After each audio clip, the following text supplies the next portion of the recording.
दोस्तों स्वागत है आपका आपके अपने चैनल स्मार्ट डीके स्टेनो पर। दोस्तों यहाँ पर आपको एसएससी डिक्टेशन फर्स्ट दी जा रही है जो शुरू होने वाली है सिर्फ 5 सेकंड बाद। Yes start. सभापति महोदय, मैं रक्षा मंत्रालय की मांगों का समर्थन करने के लिए खड़ा हुआ हूँ। वर्तमान घटनाओं से पता चलता है कि संसार का हर देश अपनी सुरक्षा के बारे में चिंतित है और उसके लिए हर प्रयत्न कर रहा है। इस दृष्टि से अन्य देशों की तरह हमारे देश में भी रक्षा मंत्रालय का महत्व है। मुझे इस बात की खुशी है कि जहां अन्य मंत्रालयों की उनके पिछले साल के कामों के बारे में काफ़ी आलोचना हुई है, वहां इस मंत्रालय की कम आलोचना हुई है। इससे पता चलता है कि इस मंत्रालय ने पिछले साल अच्छा काम किया है।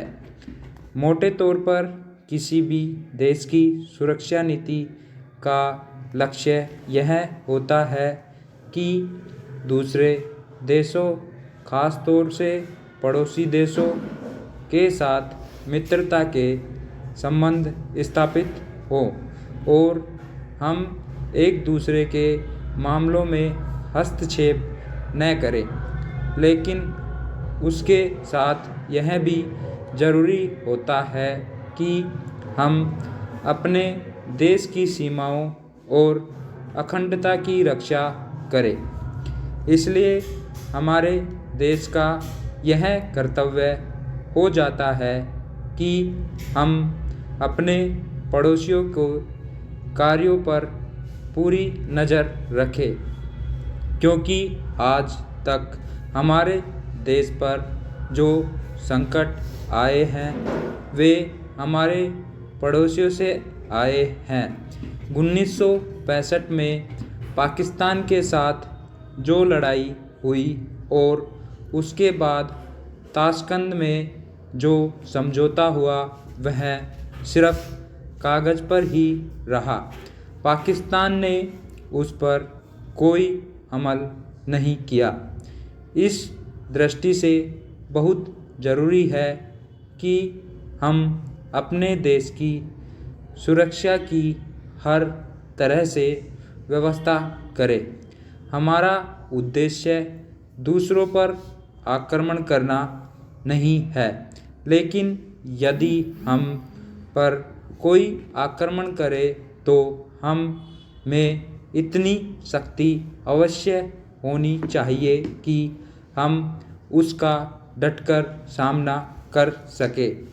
आप जानते हैं कि पिछले दिनों पाकिस्तान को अमेरिका और चीन से काफ़ी मदद मिली है।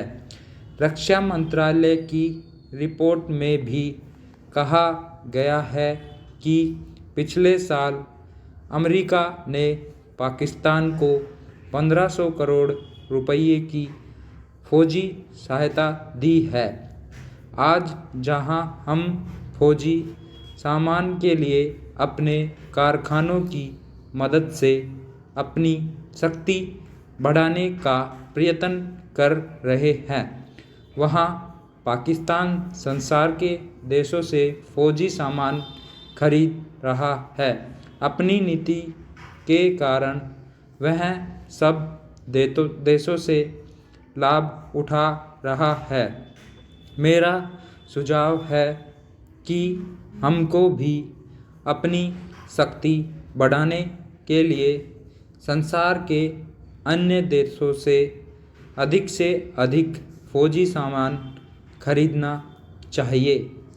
आज तिब्बत की सीमा पर चीन के 1.5 लाख फौजी खड़ी है।